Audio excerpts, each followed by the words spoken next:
Vamos a ver en este video resumen que estamos presentando los alumnos de la Facultad de Derecho de Rosario. Todos somos pertenecientes a la agrupación DEM y ponemos a consideración de ustedes estos videos resúmenes que siempre repetimos, que no suplen en absoluto al estudio que ustedes tengan que hacer de la materia en particular y a las clases a las que asistan, pero que solamente les dan una pequeña ayuda en diferentes temas del programa. Nosotros estamos siguiendo con la materia Derecho Civil 1, la cátedra número 1, y ya habíamos visto el punto primero, donde vimos la evolución histórica del derecho civil y el papel que desempeña dentro del derecho privado. Hoy lo que vamos a ver es el punto 2, que es la codificación civil. Dentro de la codificación civil nosotros vamos a tratar el Código Civil francés y su influencia, el Código Civil alemán, el Código Civil italiano, las codificaciones posteriores que se dieron y el régimen del Common Law. Cuando nosotros hablamos de codificación, lo que tenemos que pensar es que en el mundo hubo un fenómeno trascendental que fue el de la codificación, que se dio a partir de un hecho que estuvo dado por la sanción en 1804 del Código Civil francés a instancias de Napoleón.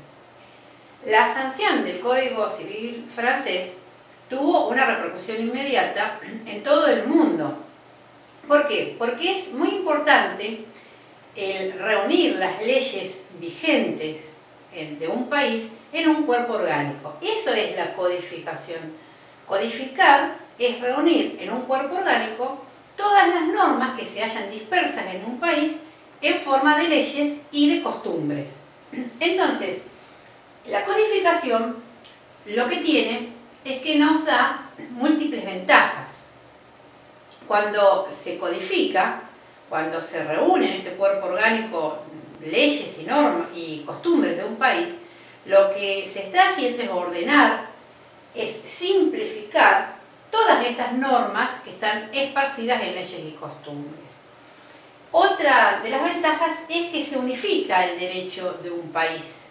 Pensemos nosotros en nuestro país, en un país federal, donde nosotros, por medio de la codificación, aseguramos la unificación del derecho en todo el país.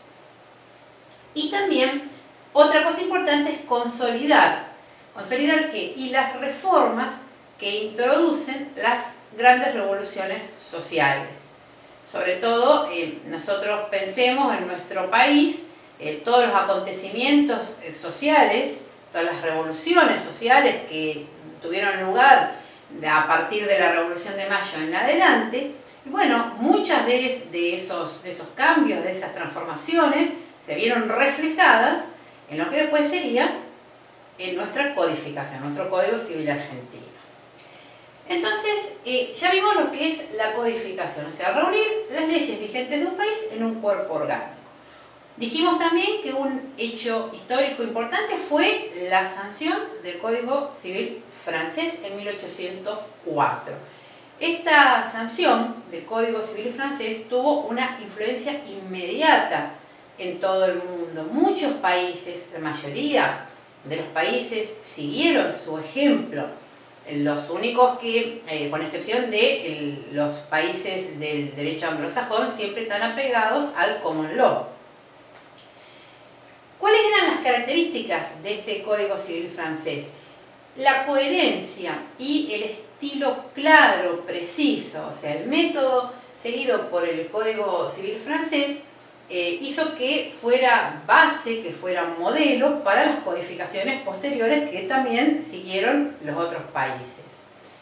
También tenemos el Código Civil alemán, que entró en vigencia en el 1900, fue sancionado en 1896. Es un texto relativamente breve, pero lo que tiene en su metodología es que aparece por primera vez en un texto de estas características la parte general. Y el Código Civil italiano de 1942, vemos que es muy posterior, se caracteriza por ser un texto que tiene una gran diafanidad, una buena redacción, y lo que lo particulariza es que no tiene parte general y realiza el tratamiento conjunto de obligaciones civiles y comerciales. Como codificaciones posteriores tenemos algunos códigos latinoamericanos, como el Código de Brasil, de Perú, Bolivia, Venezuela, etc. Y los códigos, cuando hablamos del código tanto del alemán como del italiano y también el portugués, fueron códigos que tuvieron una gran significación científica. Fueron codificaciones posteriores que tuvieron una significación científica, por eso fueron importantes.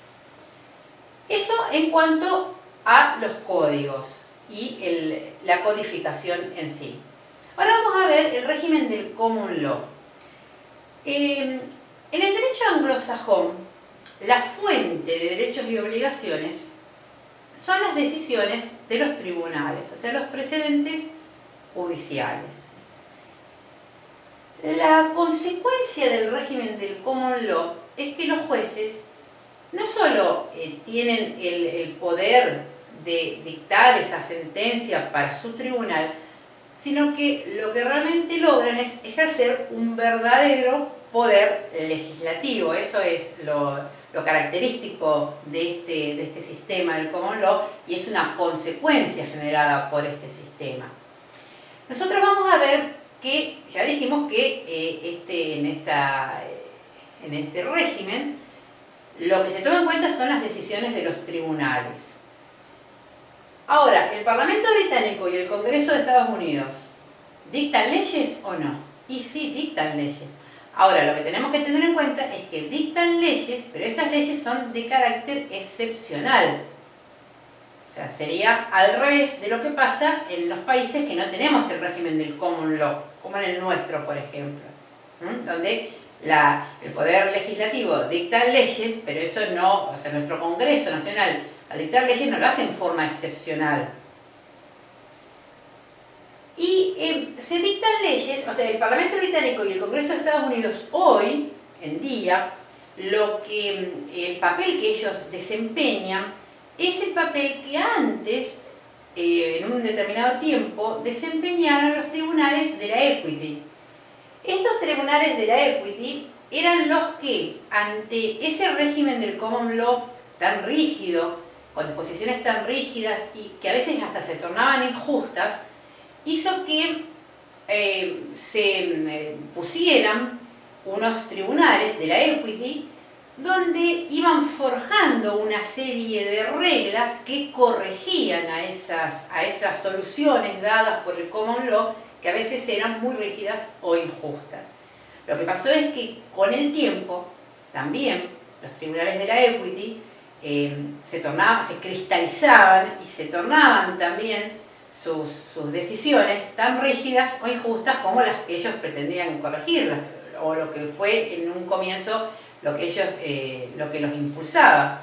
Entonces, hoy en día, tanto el Parlamento Británico como el Congreso de Estados Unidos son los que desempeñan ese papel que antiguamente desempeñaban los tribunales de la equity.